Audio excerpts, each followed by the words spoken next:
Olá, boa tarde. Sejam todas bem-vindas, todos bem-vindos a mais um webinar da Drummond Advisors.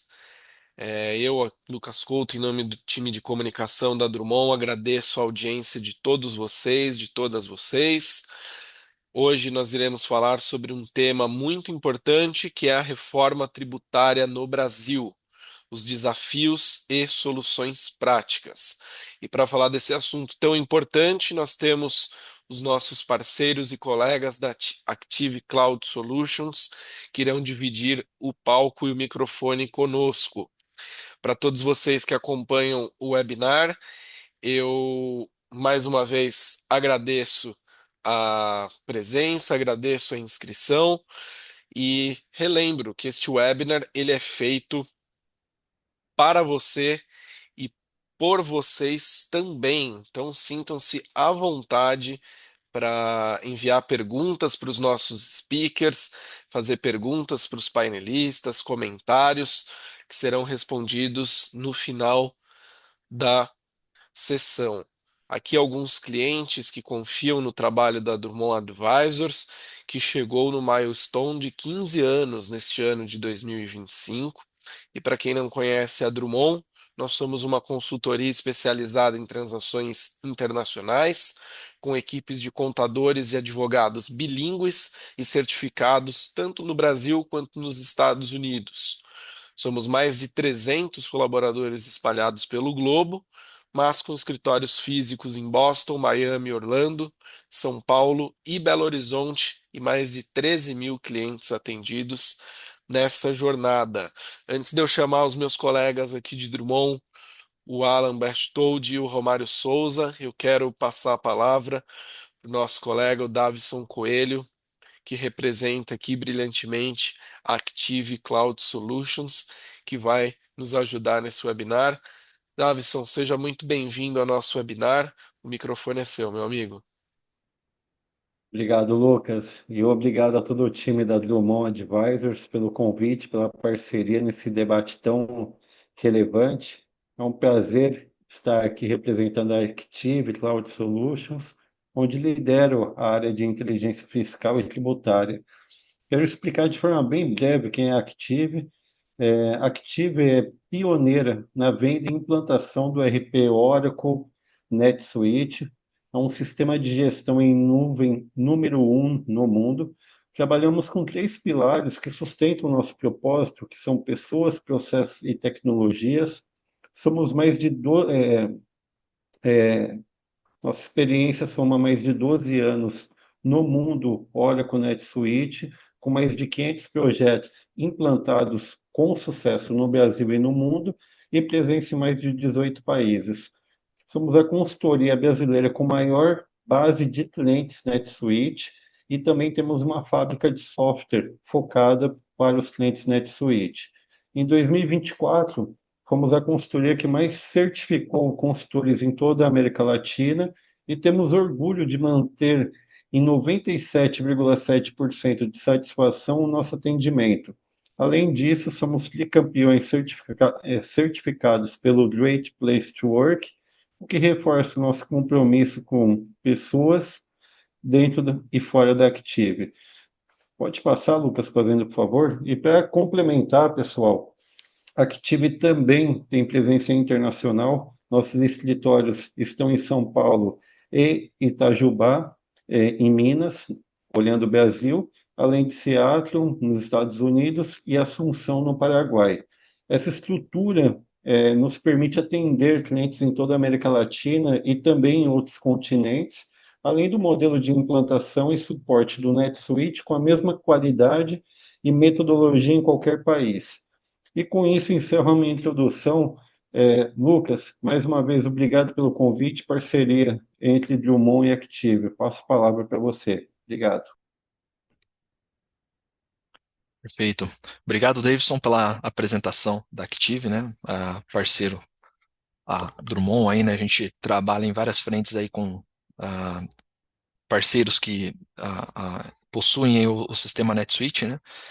Obrigado pela introdução e em breve a gente chama aí você para nos ajudar aqui a corroborar com esse tema aí, que é um tema que está em alta, né, aqui no Brasil hoje, que é a reforma tributária.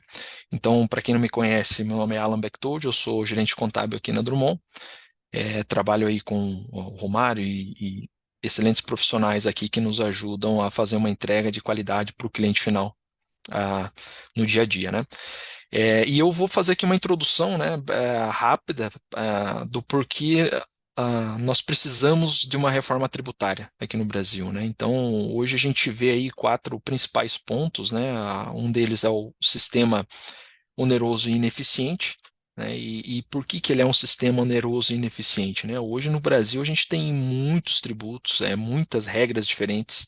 Então, o Brasil aí, ele tem dezenas de tributos, né? Cada um com regras próprias de cálculo. A gente tem o PIS, o COFINS, o ICMS, o ISS, a gente tem os retidos, a gente tem aí, para quem trabalha, né, na área, vai ter mais familiaridade, né? Mas o empresário, no fim do dia, também sabe porque é ele quem paga, né, esses impostos e sabe aí que é pesado e é muito difícil para manter toda uma estrutura para conseguir estar em compliance, né? Então, é, devido a essa alta demanda, né, de impostos e de cálculos, acaba deixando o custo da operação no geral muito alto. Então, aí prejudica, né, a competitividade das empresas, né? Então, por isso que ele acaba sendo um sistema oneroso e ineficiente, né? A gente considera, né?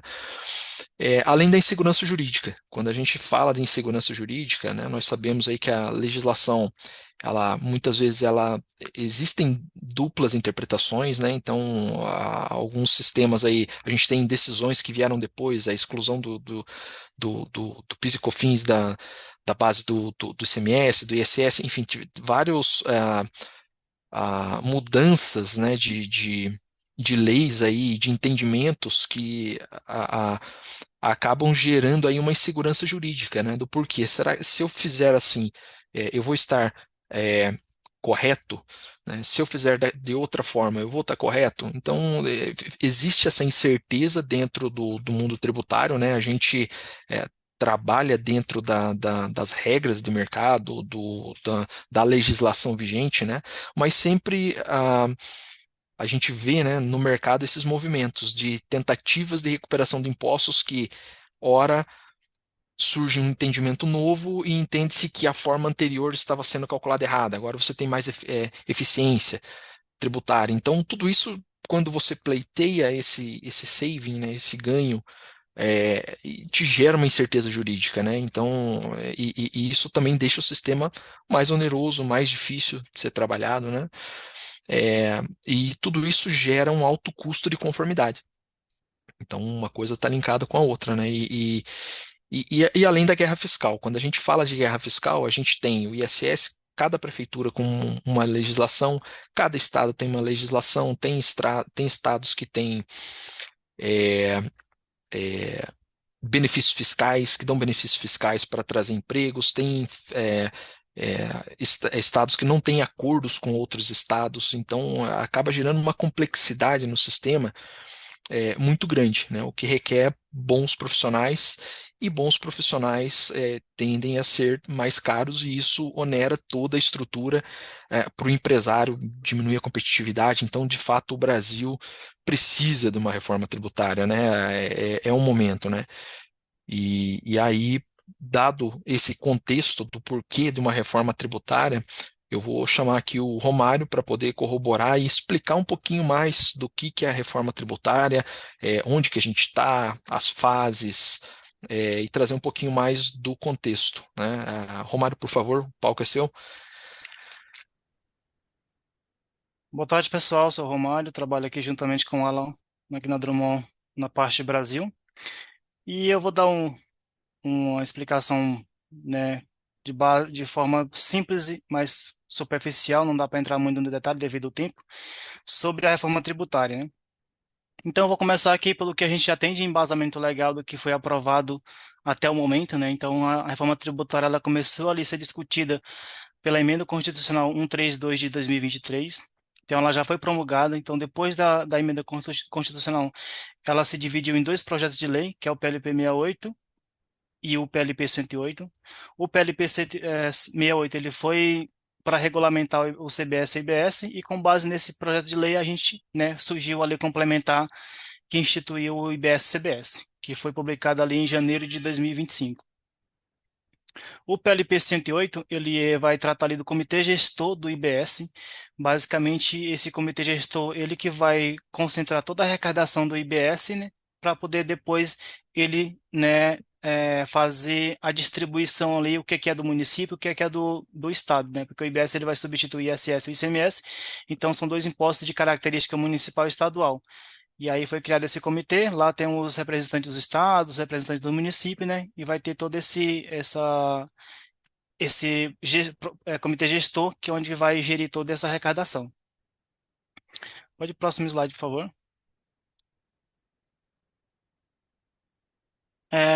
No início da discussão da reforma tributária, né, era tudo discutido que ia ser criado um IVA único, né? Por exemplo, que é feito em vários países aí do mundo, que os contribuintes iam pagar um único tributo ali sobre o consumo, né? Que é os tributos indiretos.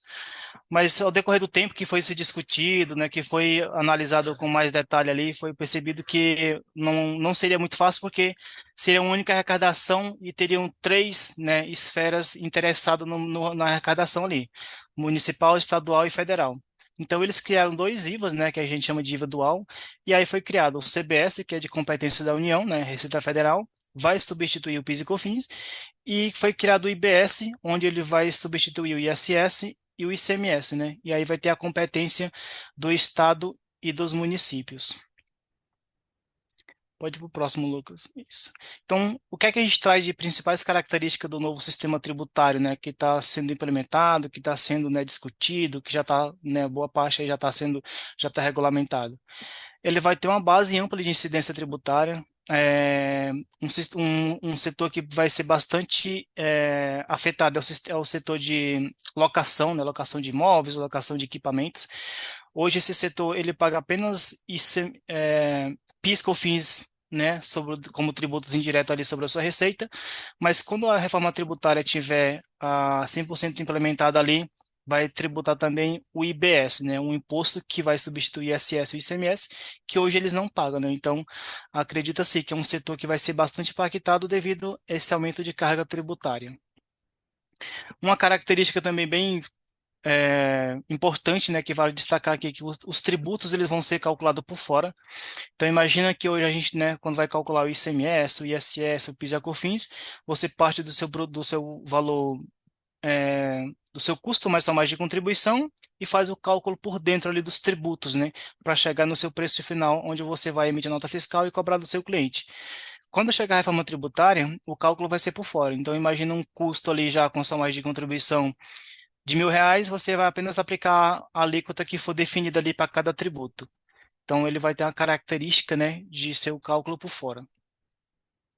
Não cumulatividade plena, isso é uma característica onde, apesar que eles vão ter uma base ampla de incidência, também vai ter uma base ampla de créditos ali para você abater do seu débito que você tem a pagar. Então, por exemplo, o setor de serviços hoje, não se acredita, por exemplo, de uma nota de um advogado, por exemplo, não se acredita de um material comprado para o escritório, um material de limpeza da empresa. Tudo isso hoje não gera crédito ali no âmbito do PIS e COFINS, né? Por ICMS tem algumas exceções, mas bem pequenas, e são raras também. Então, tudo isso, com a reforma tributária, IBS e CBS vai te permitir o crédito ali para você abater dos seus débitos da sua receita mensalmente. Cobrança no destino seria a questão que hoje todos os tributos, né, que é ICMS, ISS, PIS e COFINS, eles são devidos, né? O PIS e COFINS não, porque ele é de um único âmbito, né? Ele é devido sempre para a União. Mas o ICMS e o ISS, ele é sempre devido ali, na maioria dos casos, sempre para o município do prestador ou de quem está vendendo, né? Na maioria dos casos. E com a reforma tributária, ele vai ser definido tudo com a base na alíquota do destino. Então, imagina se eu estou em São Paulo, vou fazer uma venda de uma mercadoria ou prestar um serviço para Minas Gerais, eu não vou utilizar mais a alíquota do município e nem do estado que eu estou situado. Eu vou sempre usar a alíquota do estado e do município para onde eu estou destinando aquele serviço ou aquela mercadoria. Então, também isso é uma característica ali nova da reforma tributária. Legislação única, esse ponto mais é voltado Porque a gente tem muita, né, o Alan mencionou ali com a questão da guerra fiscal, que cada município tem esse regulamento, cada estado tem esse regulamento, além desses regulamentos, tem solução de consulta, tem extensão normativa, tem ato normativo, então assim, é um emaranhado de legislação que você tem que pesquisar e na maioria das vezes você pesquisa, lê e ainda não está seguro, né, daquela decisão, se de fato é aquilo mesmo, porque de repente tem uma solução de consulta ali que a gente não consegue achar, que dá um entendimento diferente, né? Então, um propósito da reforma tributária é que essa reforma tributária, ela tem menos leis, né? Então, vai ter ali a lei complementar 214 e provavelmente não, e com certeza mais os regulamentos ali que estão prestes a sair. Então, teoricamente, não vai ter mais essa emaranhada de leis para que sejam discutidas e você tem um ponto único ali para buscar informação e analisar sua atividade com relação à tributação. Hoje a gente também tem bastante benefícios fiscais, né, principalmente no âmbito estadual, ali no que tange o ICMS. Então, esses benefícios fiscais também tendem a cair por terra ali no início de 2033, que é quando a reforma tributária tem está 100% implementada, né? Pode passar para o próximo slide, Lucas, por favor.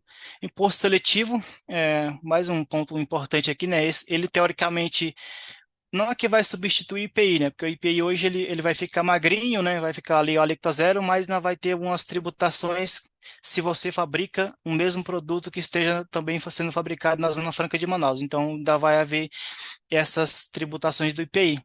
Até muito se discute que o IPI ele vai ser um tributo que o governo vai deixar ali na manga, né? De repente, a arrecadação começar a cair, eles conseguem publicar um decreto ali e começa a tributar o IPI novamente, justamente para manter a arrecadação.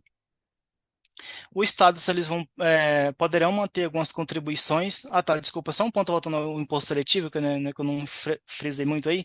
Ele vai ser um tributo que, teoricamente, vai incidir sobre bens nocivos à saúde e ao meio ambiente.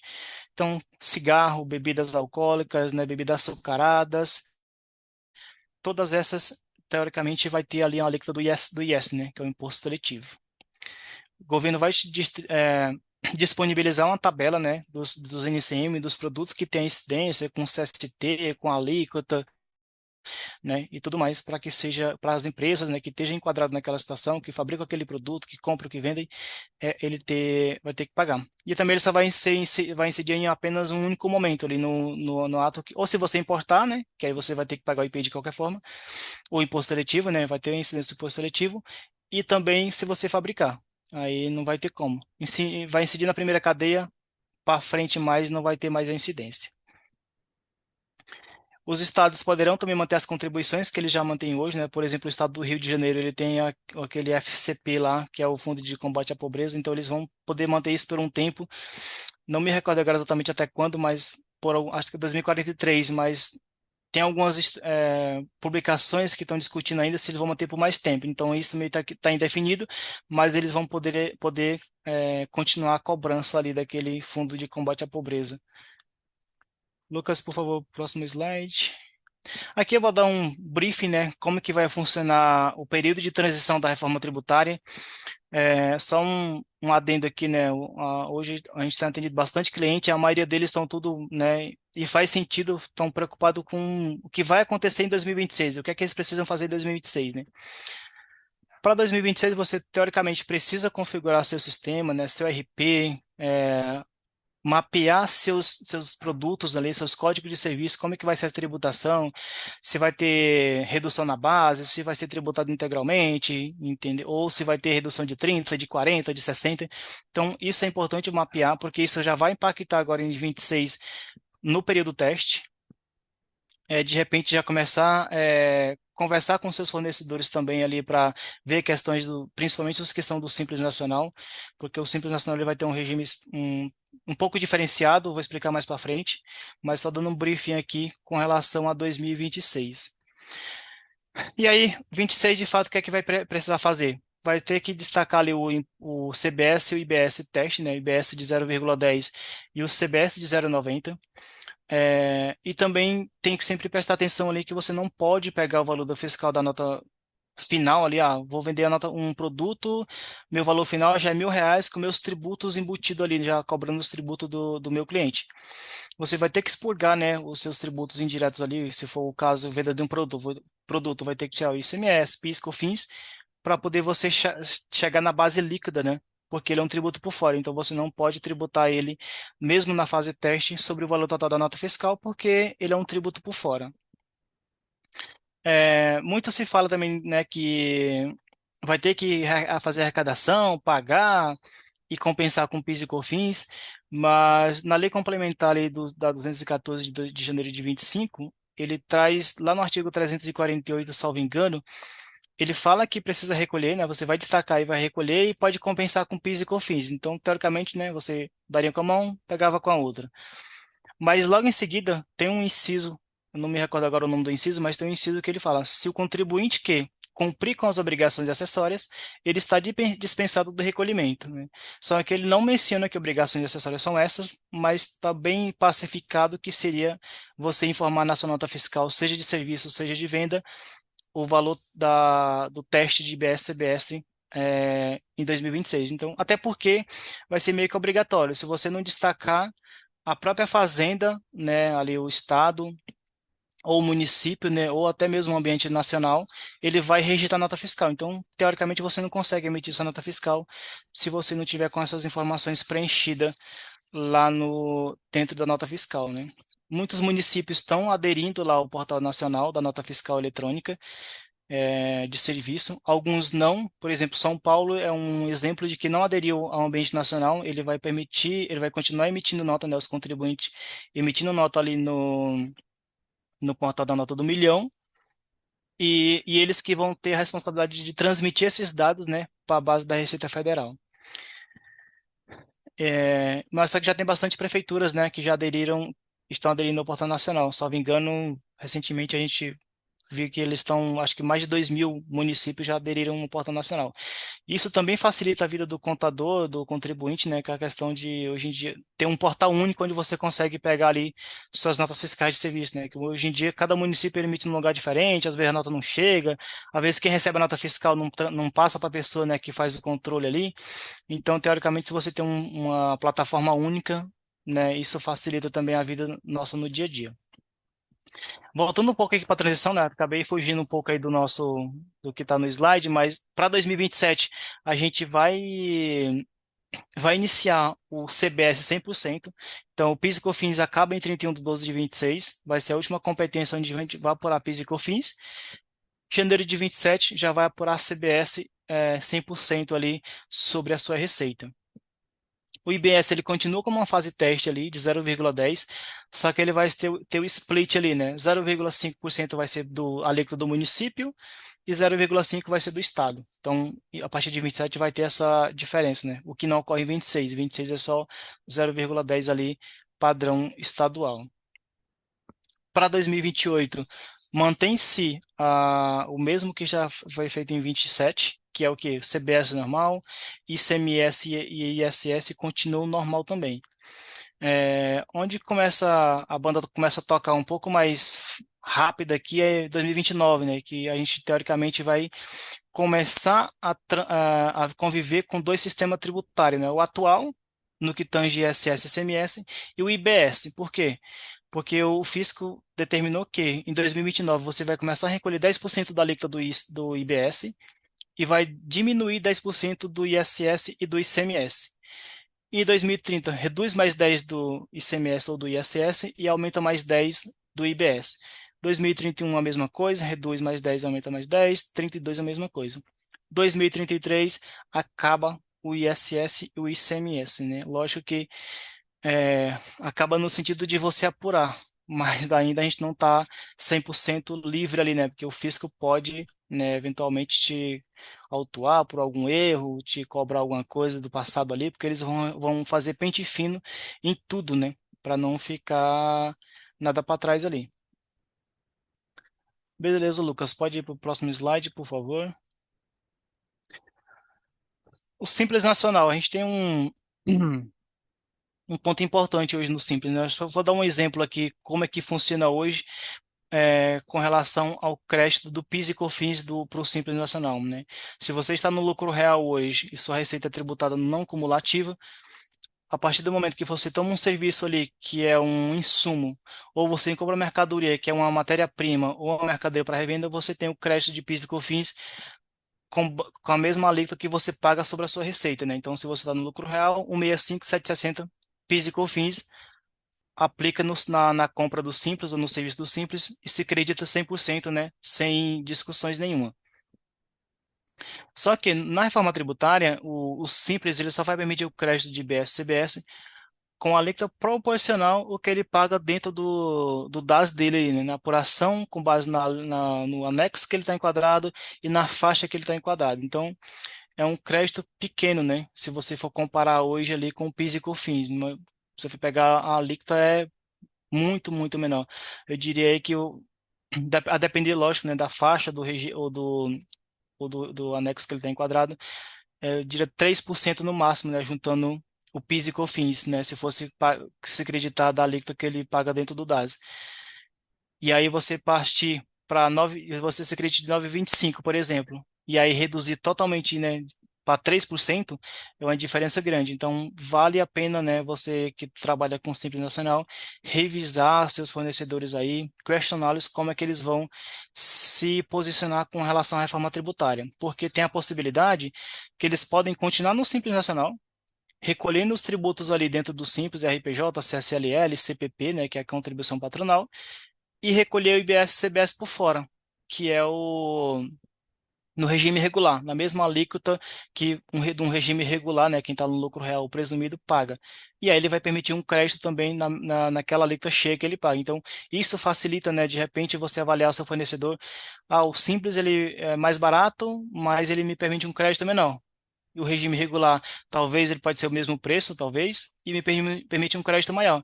Então, essa avaliação ela é importante ali, quem está fazendo a compra, né, quem está fazendo todo o processo de análise de aquisição, seja de serviço ou seja de mercadoria dos seus fornecedores.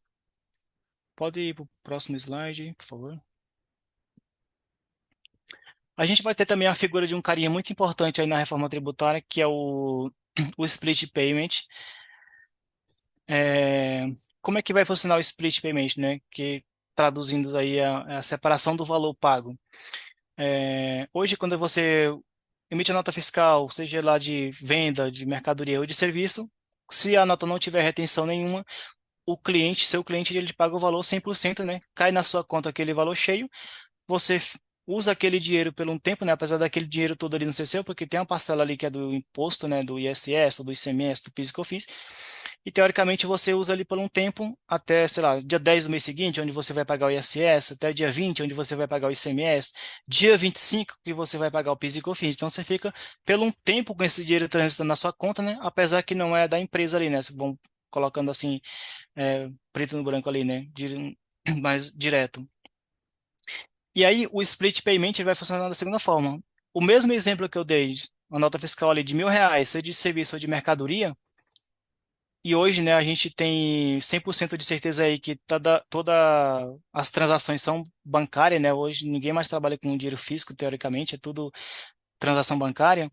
Quando o cliente for pagar essa nota fiscal, que ele vai mandar para o banco, né, seja um Pix, seja um boleto, seja um cartão de crédito ou transferência bancária, o banco vai pegar as informações desse pagamento e vai fazer o split, que é o quê? Pegar o valor do IBS-CBS, mandar para o fisco, né, o que é do fisco, e para o contribuinte, né, quem fez a venda ali para o fornecedor, ele vai mandar o valor líquido. Ou seja, aquele valor que transitava pela sua conta ali por um período, né, até você pagar o tributo, ele não vai mais transitar. Ele já vai direto para o fisco, né? Lógico que você não vai perder esse valor.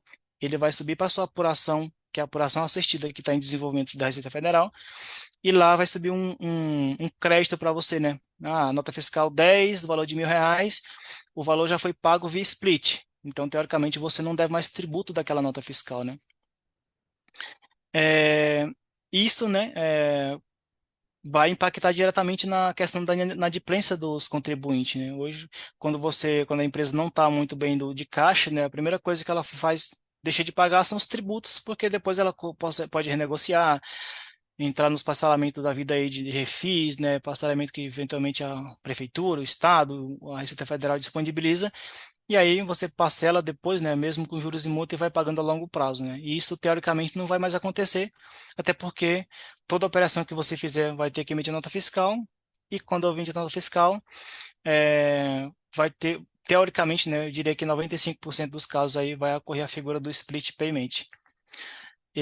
E aí muitos perguntam, mas como é que o banco vai identificar isso, né? Eles estão desenvolvendo um mecanismo onde que na própria nota fiscal, ou no PDF, ou no XML da nota fiscal, vai vir lá como uma forma de hashcode ou de um QR Code, onde vai ter todos esses dados da informação, número de nota fiscal, CNPJ da empresa, valor de IBS, CBS, enfim, tudo isso está sendo desenvolvido, né, para que o banco tenha essa informação no ato que ele receber ali o valor de pagamento da nota fiscal.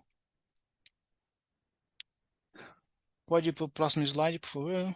Aqui é só mais um organograma de como que vai funcionar o split payment, né? Então, aqui no meio da tela tem a figura do fornecedor.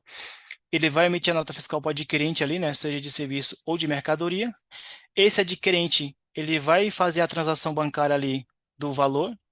Então, a instituição financeira pega esse valor e vai fazer o split, né, do valor do que a CBS mandar para a Receita Federal e do que a IBS ela vai mandar para o comitê gestor, aquele comitê que eu comentei lá no início, né, onde ele que vai administrar o valor do IBS e CBS, né, do município e dos estados. E aí o próprio banco aqui já vai mandar para o fornecedor apenas o valor líquido dele ali, né? Justamente, então é mais um desenho aqui de como que vai funcionar o fluxograma do split payment. E o próximo slide. Aqui um ponto, né, sobre as importações. Vai continuar normalmente, né, a incidência de IBS e CBS nas importações de bens ou serviços, então isso não vai mudar a característica. Hoje a gente paga, na importação você paga ali, se for uma mercadoria, paga IPI, a depender da NCM do produto, né, paga o imposto de importação. O imposto de importação não vai ser mexido, né, mas o IPI provavelmente vai ser alíquota zero. Mas vai ter o PIS e a COFINS, onde vai ter a CBS na importação, e se for ICMS, né, mercadoria, vai ter o IBS ali substituindo. Então, isso não muda, né? Vai só trocar as figurinhas e alíquotas ali na importação. O mesmo se aplica para os serviços também. Próximo slide. E aqui a gente vai falar um pouco, né, dos impactos que a reforma tributária, né, o que é que espera o impacto da reforma tributária. Para as empresas, né, a reforma tributária, ela o que muito se comenta, né, no mercado, né, muitos tributaristas estão comentando, né, economistas, enfim, no mundo global do Brasil inteiro, estão comentando que as empresas vão ter redução de custos de compliance, né, é, a esperança é que a gente não tem mais obrigações acessórias, por exemplo, FD Contribuições, que é onde detalhado ali como que você calculou o PIS e a COFINS, o FD ICMS-IPI, né, que é onde você detalha ali como que calculou o PIS, ICMS-IPI. Então, a obrigação acessória, teoricamente, que vai existir é a nota fiscal. Então, a nota fiscal ela vai ser o coração da apuração. Então, hoje, se você emite a nota fiscal errada, o fisco vai ler a nota fiscal e na apuração assistida, né, que vai ter a apuração assistida está em desenvolvimento, ela vai ser parecida com o que a gente tem já na pessoa física, que é aquela apuração do imposto de renda da pessoa física pré-preenchida. Então, já vi vídeos, né, da própria Serpro, que é a empresa de tecnologia que desenvolve os dados da Receita Federal ali, já mostrando como é que vai funcionar todo o fluxograma, né? Eles estão criando todos uns programas onde vai ler a nota fiscal e vai destrinchar, né? Que eles têm um item lá que chama de ROC, né? Que é onde vai ler todas as informações e vai traduzir para fazer a apuração assistida. Então, emitir a nota fiscal, automaticamente isso vai subir para a base da Receita Federal. E aí ela vai alimentando. Fechou o mês, vai ter lá tudo já pré-feito ali na Receita Federal, né? Então, isso também vai facilitar as apurações no dia a dia. O governo vai ter um aumento de arrecadação, um aumento de arrecadação e eficiência arrecadatória e vai também tentar reduzir a evasão fiscal. Por quê? A figura do split payment, né, teoricamente, ela vai deixar de quase de existir ali a questão de inadimplência. Então, com certeza, a arrecadação do fisco vai aumentar muito bom aí, muito nesse ponto aí com a figura do split payment, que não vai mais ter essa questão, ah, não vou pagar o tributo, né? Vai para a dívida ativa, PGFN da vida, e fica lá, vai para processo judicial, é protestada, né? E aí, o último caso, o contribuinte vai e paga, negocia, enfim. E isso não vai mais, teoricamente, não vai mais existir, né? Com a figura do split payment ali. E para os consumidores, né? Espera-se que tenha uma maior transparência nos preços, né? Hoje que você pegar, se você for no restaurante, você compra mercadoria online, ali se você for analisar com calma, né, quem tem o know-how ali, você percebe que não vem as informações 100% da carga tributária que teve naquela mercadoria, desde lá o produto, o processo, né, desde quando ela foi feita, né, fabricada, até chegar no consumidor final. Então, espera-se que, com a reforma tributária 100% implementada, essas informações de toda a carga tributária que aconteceu desde a fabricação do produto até chegar no consumidor final, isso esteja explícito ali no documento fiscal. Próximo item, por Muito gentileza. bom. Aqui eu vou chamar o nosso amigo Davidson, né, que ele vai dar mais um spoiler aí, mais detalhes no nosso webinar. Maravilha, obrigado pela aula, Romário. Pessoal, falando de tecnologia, com o que o Romário trouxe para o nosso bate-papo, eu não posso deixar de falar de como todas essas informações que o Romário compartilhou, como que a gente vai colocar essas informações dentro do sistema. E, e aqui é importante frisar que a gente tem a mesma visão, mas com conceitos diferentes. Explico.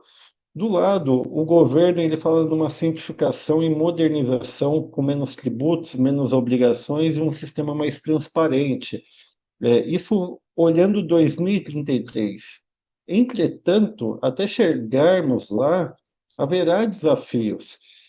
Já do lado das empresas, o cenário é outro. A gente está falando de 544 artigos na nova lei, 9 notas técnicas publicadas até o momento, novos campos e regras fiscais para todos os documentos eletrônicos e uma transição que vai até 2033.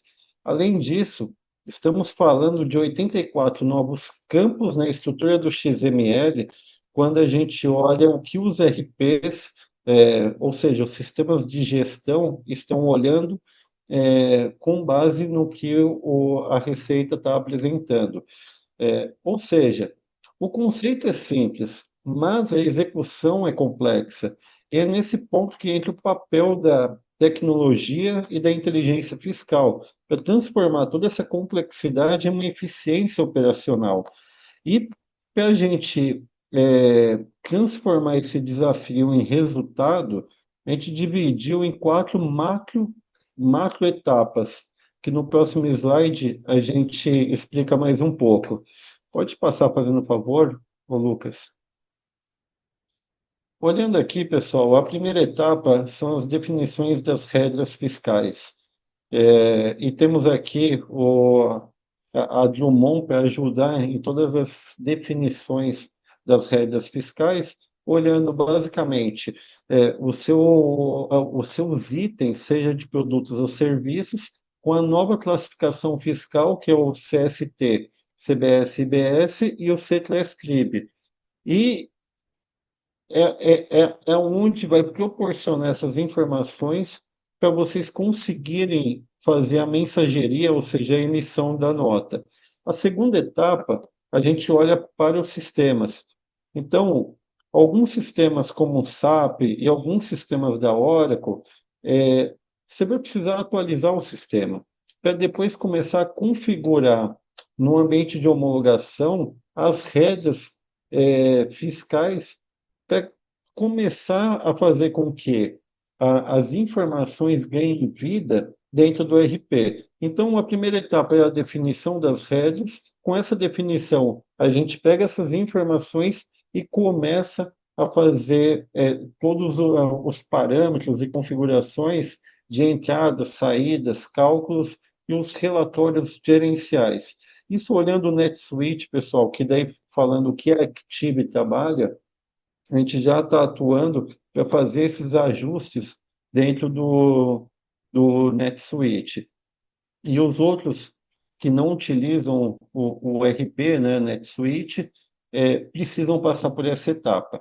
A terceira etapa, pessoal, é, é realizar os testes unitários e integrados, simulando toda a operação, cadastros, faturamento, mensageria, de documentos eletrônicos, como nota, fiscal de serviço, nota mercantil, e os relatórios gerenciais. Lembrando, como o Romário bem colocou, no momento, a gente tem mais de 2.000 prefeituras que aderiram ao ambiente, ao layout nacional de nota de serviço. Entretanto, e as outras prefeituras que não aderiram? Então, cada prefeitura que não aderiu vai ter seu layout específico, além do ambiente nacional, e a gente também continua com o layout da Cefaz para nota mercantil, logicamente, todos olhando para o CBS e IBS e os novos campos, e por isso a importância dessa etapa de testes unitários e integrados. E, por fim, a quarta e última etapa é a virada para a produção. Depois que a gente consolida todas as configurações em um ambiente de homologação, e acompanhamos de perto o pós-go live, a gente precisa fazer uma transição segura para o ambiente de produção. E daí é que a gente vai ter que replicar tudo que foi feito em homologação para a produção. E essa estrutura, pessoal, é o que permite a empresa ter previsibilidade, reduzir riscos e garantir a conformidade fiscal já na virada, olhando para janeiro de 2026. E para ser mais exato, a partir de 5 de janeiro de 2026.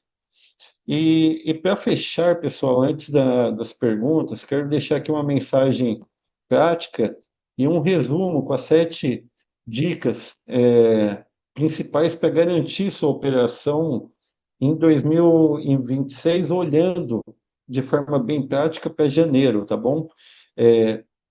E aqui são orientações práticas, porque vai ter um impacto na parte de saneamento de cadastro. Então, a nossa sugestão é que olhem com carinho o saneamento de cadastro, é o ponto de partida de qualquer empresa, e sem esses dados consistentes, não há regra ou cálculo que vai funcionar de forma adequada.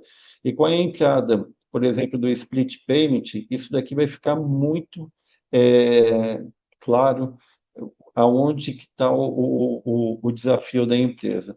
A segunda é a definição das regras, como eu comentei com vocês, onde se estabelece como cada produto, serviço e operação será tratado no novo modelo do CBS e IBS. Isso daí a Receita está pedindo, tem um campo específico que ela quer saber qual que é o código vinculado ao destaque 01 e 09 referente ao CBS e IBS. A terceira são as parametrizações dos impostos, garantindo que tudo esteja corretamente configurado dentro dos RPs, no nosso caso, que atua só com o NetSuite, dentro do NetSuite. A quarta dica, para quem tem parceiro fiscal, é de extrema importância olhar a partir do conector, você tem seu RP plugado com o seu parceiro fiscal e no meio tem uma camada chamada integração. Essa integração também precisa ser ajustada prevendo os novos campos do CBS e IBS. A quinta parte é relacionada ao parceiro fiscal, então você começa aqui na origem, no seu sistema de gestão, ajusta o conector, e daí aqui a gente também precisa parametrizar o parceiro fiscal para que tenha uma solução end-to-end, olhando origem, RP, conector e parceiro fiscal. A sexta são os testes de emissões dos documentos eletrônicos. Então, se sua empresa tem N documentos eletrônicos, é importante fazer um teste, e um teste que a gente chama de estressar o sistema, ou seja, de volumetria, olhando nota mercantil, nota de serviço, conhecimento de transporte, cupom fiscal e assim como outros documentos que sua empresa esteja contemplada, né? E com base nisso, verificar se foi rejeitado alguma nota, e o que precisa ser ajustado. E por último, pessoal, e esse ponto aqui, ele não vai ser único, porque a gente tem uma transição até 2033 e até lá muita coisa vai mudar, que é o treinamento da equipe, olhando tanto a reforma tributária, assim como a parte dos sistemas. Então, o time ele vai precisar ter um treinamento constante, olhando esses desafios e a importância das empresas entenderem esses sete etapas, pessoal, e só para fechar, para começar a fazer provisionamento de um orçamento para 2026, porque invariavelmente empresas no outro presumido e outro real vão precisar fazer um investimento para fazer os ajustes, tanto na parte fiscal, na estrutura da empresa, assim como nos seus sistemas. E, e seguindo essas etapas, pessoal, com segurança você vai conseguir ter conformidade e uma operação garantida na sua operação. Pessoal, Alan, era basicamente isso que eu queria passar, são algumas visões, são dicas, né? Então, eu queria ver até contigo se faz sentido, e ver também com o Romário se faz sentido essas dicas que a gente compartilhou aqui com vocês. Perfeito, faz total, Davidson. Eu acho que é importante, né? O pessoal, a gente tem recebido aí muita demanda, questionando, né? O que que a gente vai fazer agora, né? No sentido, a reforma está aí em 2026, né? Janeiro já está aí. Entretanto, dado tudo que a gente comentou aqui da complexidade dos sistemas, ainda muitas coisas estão acontecendo. Então, por exemplo, São Paulo, acho que foi no dia 7 ou 8 de outubro, que disponibilizou o layout da nota fiscal de serviço que vai ter. Então, assim, até esse momento, de uma semana atrás, a gente não tinha ainda qual que é o layout para São Paulo, para poder adequar os sistemas, entender os campos. Então, tudo é um processo, né? Isso está acontecendo, já é realidade, né? Para quem às vezes tem pessoas que pensam, mas vai postergar, né? A reforma tributária está aí, está tudo muito em cima, né? 2026 está aí, eles vão postergar. Eu não estou vendo esse mesmo cenário, né? A gente tem visto aí algumas obrigações recentes que surgiram também, e que não foram postergadas, foram obrigações novas. A DIRB, a gente tem recente que foi criada, ela nasceu né, com algumas particularidades e depois ela foi sendo aprimorada, benefícios, outros tipos de benefícios, e tudo isso foi sendo adaptado. Eu imagino que a reforma tributária vai funcionar da mesma forma. Ela não vai nascer no estado da arte, né, naquele perfeito, mas ela vai sendo melhorada e trabalhada, né, ao decorrer do caminho para facilitar tanto o estado, o município, a união e também aí vendo a outra ponta que é o empresário, né, nessa parte de declaração. Então, obrigado, Davidson, pela colaboração. Obrigado, Romário, também pela participação, né, por trazer esse conteúdo mais técnico para a gente. E eu acho que a gente pode abrir aí para as perguntas, Lucas. Se você quiser trazer para a gente. Maravilha, Alan. Em nome de toda a Drummond, quero agradecer você, o Romário, também o Davidson pela fala dele aqui. Chegou uma pergunta do ao vivo. Vou dar preferência para essas perguntas primeiro, mas a gente também já tinha selecionado algumas anteriores. Lembrando que todo mundo pode enviar perguntas, pode fazer comentários aqui via Q&A, que serão respondidas pelo nosso trio. E a Milene Figueiredo, ela disse o seguinte: assisti uma palestra onde foi informado que a Receita implementará um programa em que as empresas só poderão aproveitar o crédito do fornecedor que efetivamente recolheu o imposto. Mesmo que a nota fiscal venha com destaque de CBS barra IBS, se o fornecedor não pagar, o crédito não será permitido. Isso difere do modelo atual, em que o crédito é baseado no destaque do imposto na nota, não necessariamente pago? É verdade? Quer É, responder, Romário? Mas é verdade sim, mas responde aí, Romário, por gentileza, vai lá. é, é de verdade. Então, o fisco ele criou essa trava, né, para o crédito tributário. Para quem está adquirindo a mercadoria ou um serviço, o crédito ele só vai ser permitido quando o fornecedor pagar aquele tributo, né? Hoje não, hoje você recebe a nota fiscal, independente se você já pagou aquela nota ou se o fornecedor pagou o tributo daquela nota, você se acredita e não tem problema algum, né? Tanto para o ICMS, IPI, PIS e COFINS. Com a reforma, o que é que vai acontecer? Por isso que vai ter a figura do split payment, né? Vai ter, salvo engano, são quatro formas de extinção do débito, né? Para gerar o crédito para quem está comprando a mercadoria. É o split payment, que eu diria que 90% das operações vai acontecer pelo split payment. É, ou crédito, né? Então, quando o fornecedor emite a nota fiscal. Então, vamos supor, ele faturou R$ 1 milhão, ia pagar lá R$ 100 mil de IBS-CBS sobre aquela nota fiscal dele, só que ele teve um crédito de 200 mil. Então, ele, da forma com os créditos que ele tinha, ele extinguiu o débito dele. Então, com aquela apuração que ele fez, o crédito vai subir para o cliente dele, né? Independente se o cliente dele fez o split. Com o split, né, quando você faz o split, teoricamente, né, o crédito já sobe para você automaticamente. Por isso que vai ser importante, tudo enquanto que você comprar, né, você pedir nota fiscal e também, se você não for pagar via transação bancária, você pode solicitar que o fornecedor emita o DARF do IBS-CBS daquela nota fiscal, você paga aquele DARF e manda para ele, né, só o líquido dele. E aí, automaticamente, o crédito também só vai subir para você na tua apuração assistida. Ou seja, o débito ele é competência, emissão do documento fiscal ali no período que você for apurado mensalmente, e o crédito ele é financeiro no sentido que o crédito só vai estar permitido a partir do momento que o fornecedor pagou o débito nele daquela nota fiscal. Então, é uma forma que o governo criou para travar não ter inadimplência, né, ser acreditado em um tributo que não foi pago na etapa anterior. Complexo. Pode passar para a próxima pergunta, Lucas. Eu não sei se foi respondido, tá, Milena? Eu imagino que sim, mas, por favor, se ficou alguma dúvida, Pode replicar. isso, você nos avisa aí.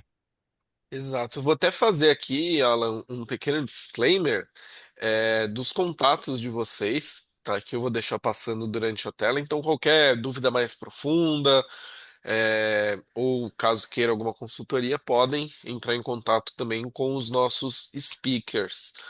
Enquanto isso, a pergunta do Geraldo Douti.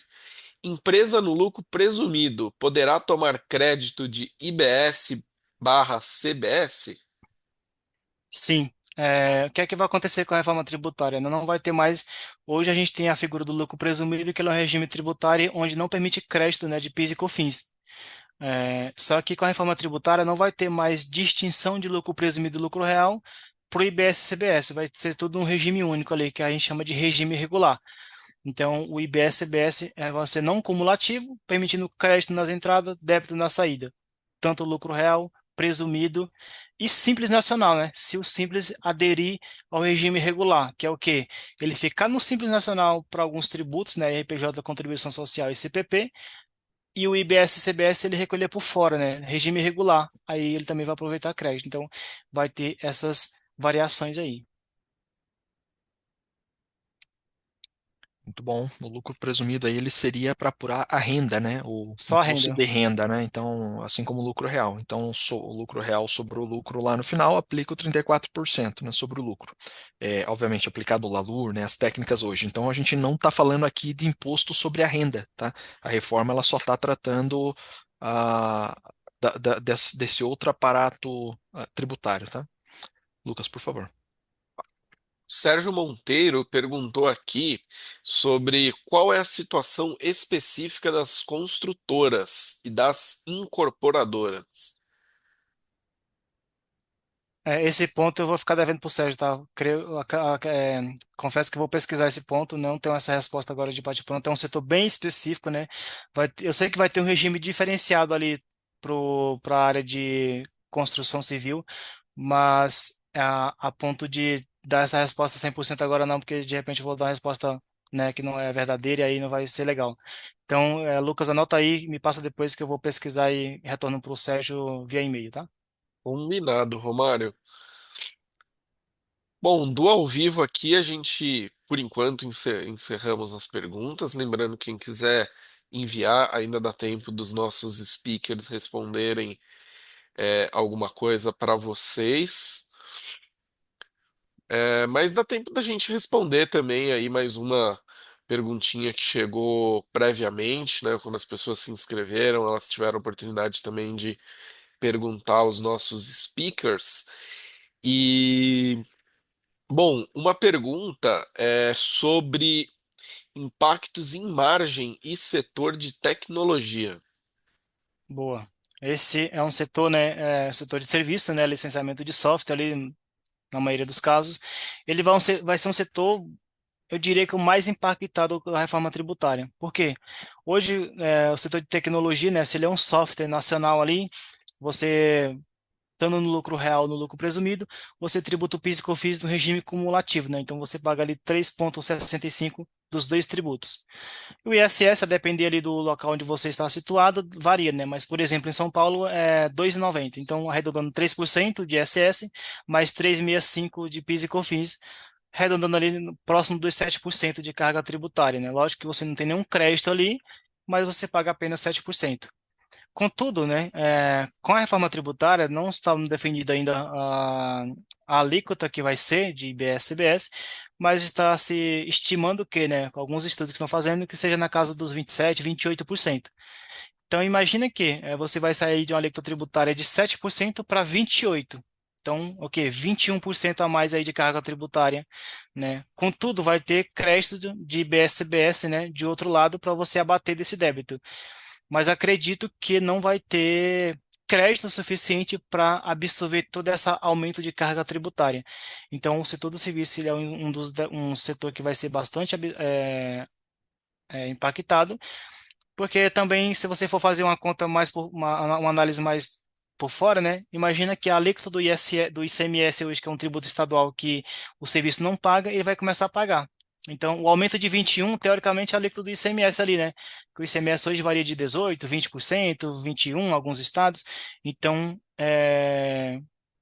vai ser um setor bem impactado, e isso, né, o empresário já tem que ficar sob alerta aí ao longo de 2026, porque ele vai ter que rever os contratos de prestação de serviço, né, ver as margens de contribuição dele, com certeza vai ter que fazer aditivo de contratos aí de prestação de serviço, porque muitos têm prestação de serviço a longo prazo, né, onde foi acordado ali no contrato no regime antigo.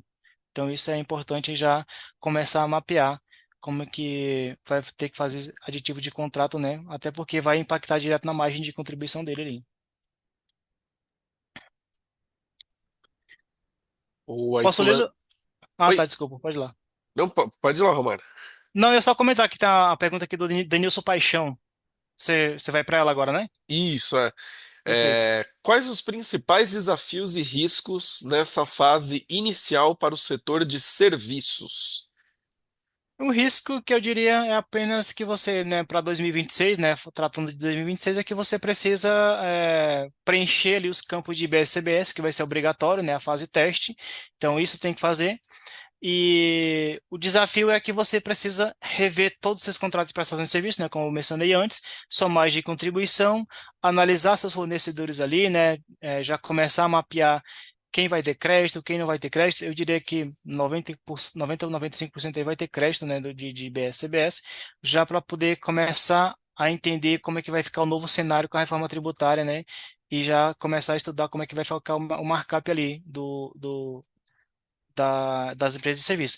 E isso também vai ser doloroso ali no período de transição, né? Porque você vai, um ano aumenta um, no outro e diminui o outro. No outro ano aumenta mais 10, diminui mais 10. Então, isso também você vai ter que prever em contrato, né? Quando sair a alíquota ali do IBS, CBS, para que você tenha isso previsto em contrato, né, para não ter nenhum tipo de ruídos, né, de mal entendimento com o seu cliente.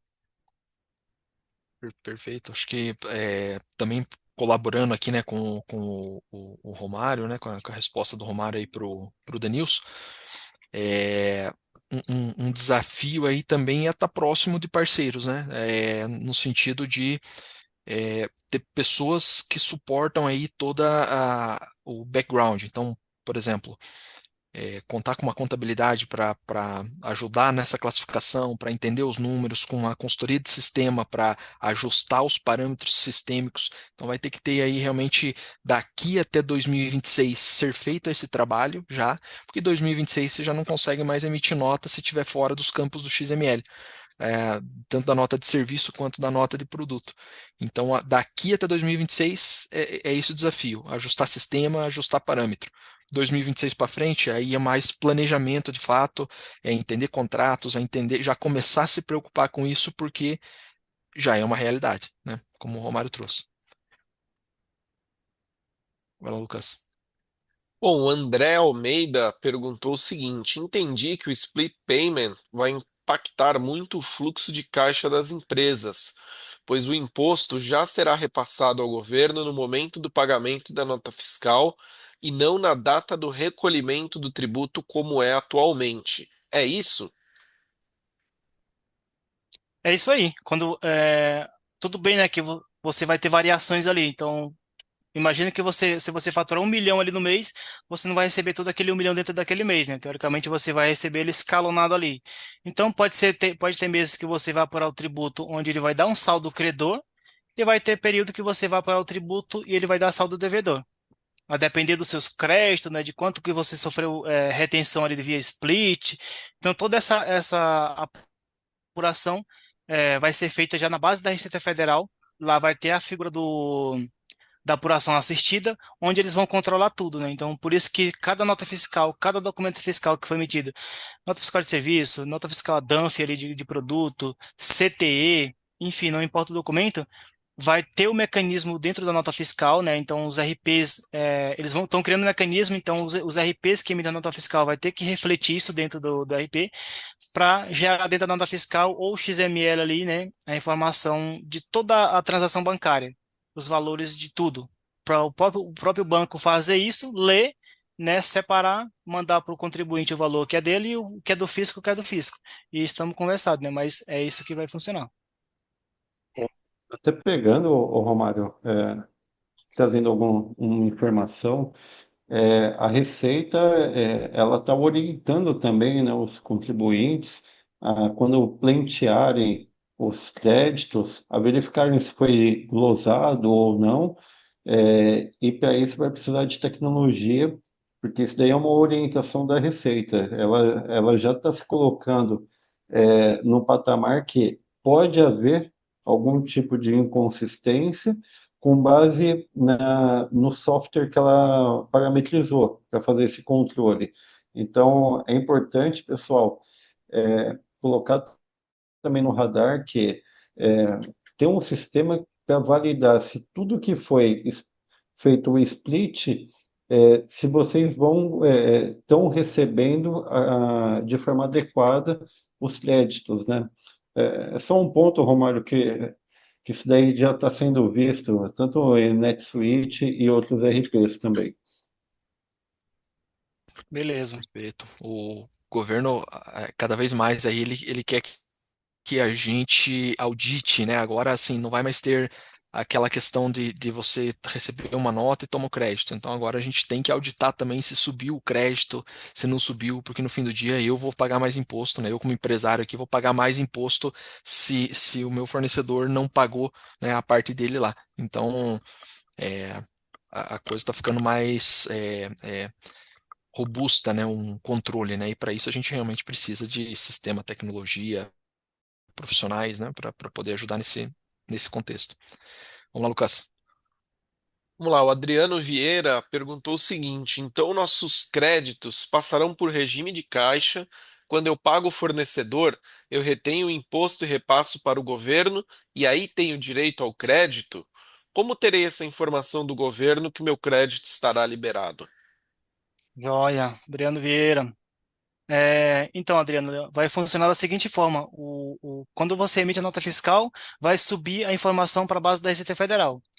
Quando você sofrer, vamos dizer, assim, a retenção, né, que é o banco faz o split, manda para o fisco aquele valor daquela nota fiscal e te manda só o líquido, também vai subir para a base da Receita Federal, onde ele vai controlar, opa, o Adriano recebeu a nota fiscal 10 e tinha R$ 100 de IBS-CBS. E aí ele já vai vincular com o documento fiscal. E isso vai ficar tudo amarrado dentro da apuração assistida, né? Então lá dentro da apuração assistida vai ficar três campinhos lá, três botão lá, créditos a apropriar, que é o quê? Que são notas fiscais que você comprou, mas o débito ainda não foi pago. Não foi pago via split, não foi pago, né, pelo próprio contribuinte ali na apuração dele, não foi pago por DAF, né, quando você próprio solicita o DAF a pagamento, porque quando não é transação bancária, e pela aí vai. Então ele vai controlar. Vai ter os créditos já, que você pode ser, vai ter outra caixinha lá, créditos liberados, por exemplo, que é o quê? Que são créditos que você recebeu a nota fiscal e foi via split. Então ali já vai criando ali uma caixinha para você. Então, eles já estão criando todo esse mecanismo onde vai controlar e vai te mostrar lá o que é que vai estar de crédito de todo o período, né, que for fechado ali mensalmente. Boa, vamos para a última pergunta aqui do ao vivo, que chegou de modo anônimo. Mesmo que não há distinção entre IBS e CBS para lucro presumido e lucro real, ainda será interessante para as empresas ver qual regime vale mais a pena e com a reforma, qual ficará mais interessante? Joia. Esse ponto aí, né, você vai ter que fazer análise com relação ao imposto de renda e contribuição social, né? O que vai diferenciar do lucro presumido e do lucro real é apenas isso. Então, tem que fazer uma análise de um planejamento tributário, né?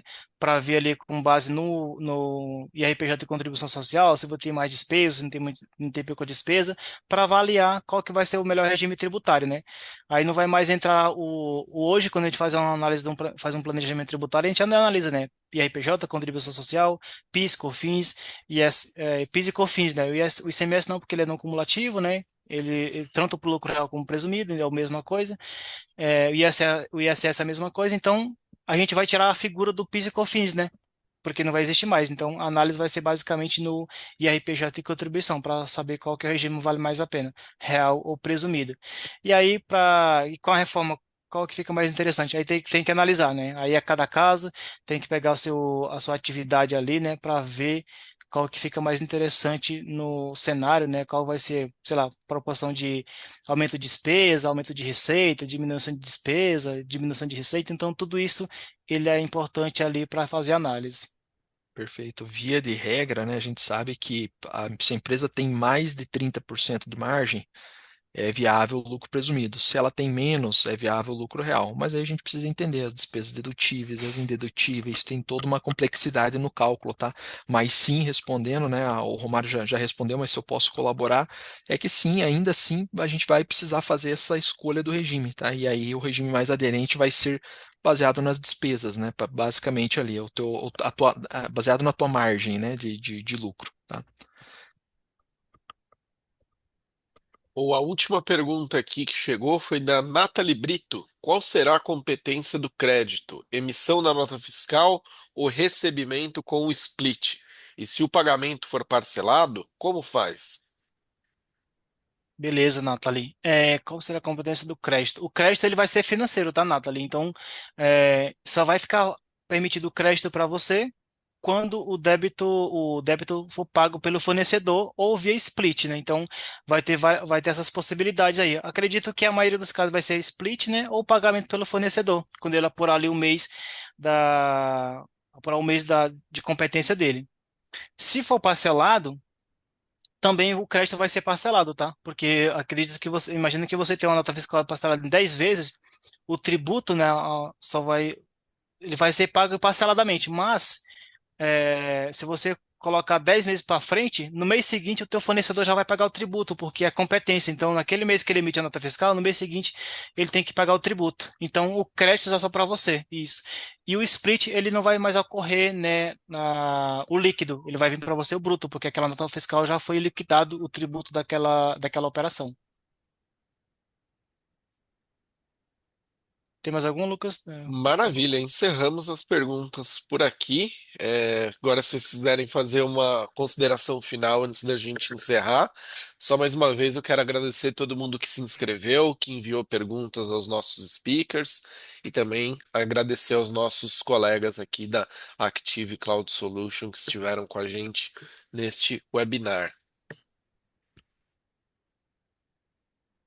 Muito bom, obrigado pessoal para quem ficou até aqui, né? A gente estendeu aí um pouquinho, né, do tempo, mas acredito que foi valioso aí que a gente pôde responder bastante pergunta, tá? Se vocês tiverem dúvidas, vocês vão receber os nossos contatos, vai ter aqui no vídeo também, podem me procurar o Romário, o Davidson, aí a gente vai poder ajudar vocês no que for necessário aí nesse período de a reforma tributária, transição, a gente está bem antenado e está acompanhando bem de perto isso aí, tá bom? Contem com a gente. Obrigado, pessoal. Obrigado pela parceria, o time Drummond, e obrigado por todos os presentes. Contem conosco, pessoal. Forte abraço. Obrigado, pessoal, pela presença de todos e estamos aí para atendê-los da melhor forma possível, né? Nesse processo longo e doloroso que vai ser para todos, né? Maravilha, Isso. obrigado pessoal, todo mundo que acompanhou o webinar. A gente agradece a audiência. Sigam a Drummond Advisors nas redes sociais. Lá vocês têm acesso a muitos conteúdos iguais a esse sobre assuntos importantes para a sua empresa. Ficamos por aqui. Um bom resto de semana para todos. Até a próxima. Tchau, tchau.